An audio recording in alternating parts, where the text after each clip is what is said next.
क्या आप जानते हैं कि इतिहास में एक ऐसी महिला थी जिसने अकेले अपने स्नाइपर राइफल से 309 दुश्मनों को मार गिराया? हम बात कर रहे हैं ल्यूडमिला पावलीचेंको की, जिन्हें दुनिया लेडी डेथ के नाम से जानती है। यह कहानी है एक साधारण लड़की के असाधारण साहस और बहादुरी की, जिसने द्वितीय विश्व युद्ध में सोवियत संघ की सेना के लिए लड़ते हुए अपनी जान की परवाह किए बिना दुश्मनों का खात्मा किया। तो अगर आपको युद्ध, बहादुरी और सटीक निशानेबाजी की कहानियां पसंद हैं तो इस वीडियो को अंत तक जरूर देखें। ल्यूडमिला का जन्म 12 जुलाई 1916 को सोवियत संघ रूस के एक छोटे से गांव बेलायत सेरकोव में हुआ था।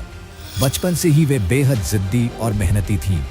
वे किसी भी लड़के से कम नहीं थी और हमेशा खुद को साबित करना चाहती थी। एक घटना ने उनकी जिंदगी बदल दी। जब ल्यूडमिला ने एक पड़ोसी लड़के को यह कहते सुना कि लड़कियां कभी भी एक अच्छे शूटर नहीं बन सकती, तो उन्होंने तय कर लिया कि वे अपनी निशानेबाजी में माहिर बनेंगी।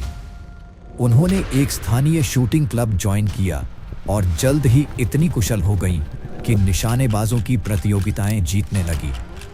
बड़े होकर उन्होंने कीव विश्वविद्यालय से इतिहास की पढ़ाई की, लेकिन जल्द ही इतिहास को खुद अपने हाथों से लिखने का समय आ गया था।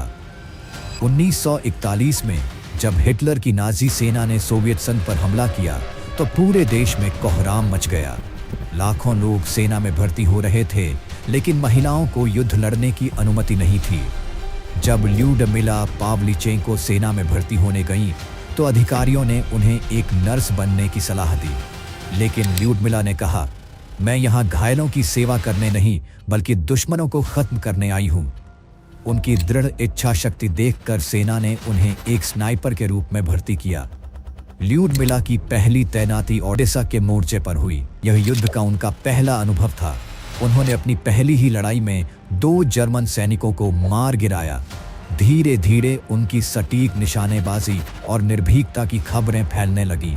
16 महीने के अंदर ही उन्होंने 309 दुश्मनों को मार गिराया, जिसमें से 36 दुश्मन खुद स्नाइपर्स थे जो ल्यूडमिला को मारने के लिए भेजे गए थे।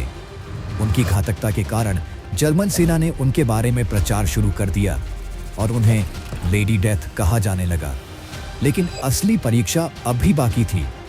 1941 के अंत में जर्मन सेना ने सेवास्टोपोल शहर को घेर लिया। यह एक 9 महीने लंबी घेराबंदी थी, जिसमें ल्यूडमिला और उनकी साथी सैनिकों को लगातार युद्ध लड़ना पड़ा। युद्ध के दौरान ल्यूडमिला बिना रुके घंटों घंटों तक दुश्मनों को ढेर करती रही। वे कभी कभी 3-4 दिनों तक बिना सोए लड़ाई करती थी। दुश्मन स्नाइपर्स को उनके ठिकाने से ढूंढकर खत्म करना उनका सबसे बड़ा कौशल था। लेकिन युद्ध में वे गंभीर रूप से घायल हो गईं और उन्हें वापस बुला लिया गया। 1942 में सोवियत सरकार ने ल्यूडमिला को अमेरिका भेजा ताकि वे पश्चिमी देशों से मदद मांग सकें। ल्यूडमिला पहली सोवियत सैनिक थी जिन्हें व्हाइट हाउस में आमंत्रित किया गया। वे राष्ट्रपति फ्रैंकलिन डी रूजवेल्ट और उनकी पत्नी एलेनोर रूजवेल्ट से मिली। अमेरिका में उन्होंने एक ऐतिहासिक भाषण दिया। उनके इस दमदार भाषण के बाद पूरी दुनिया में उनकी बहादुरी की कहानियां फैली। युद्ध के बाद ल्यूडमिला ने स्नाइपर ट्रेनर के रूप में काम किया और नई पीढ़ी को प्रशिक्षित किया।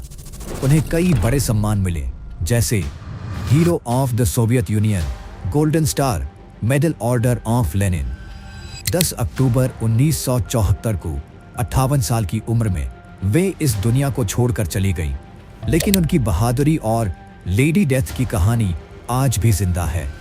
उनकी यह कहानी हमें सिखाती है कि हिम्मत और कौशल से हर चुनौती को पार किया जा सकता है। युद्ध में न सिर्फ पुरुष बल्कि महिलाएं भी उतनी ही घातक हो सकती हैं। क्या आप सोचते हैं कि ल्यूडमिला पावलीचेंको इतिहास की सबसे महान महिला योद्धाओं में से एक थीं? अगर आपको यह वीडियो पसंद आया हो तो लाइक करें, शेयर करें और सब्सक्राइब करें। हम जल्दी ही एक और रोमांचक इतिहास की कहानी के साथ लौटेंगे।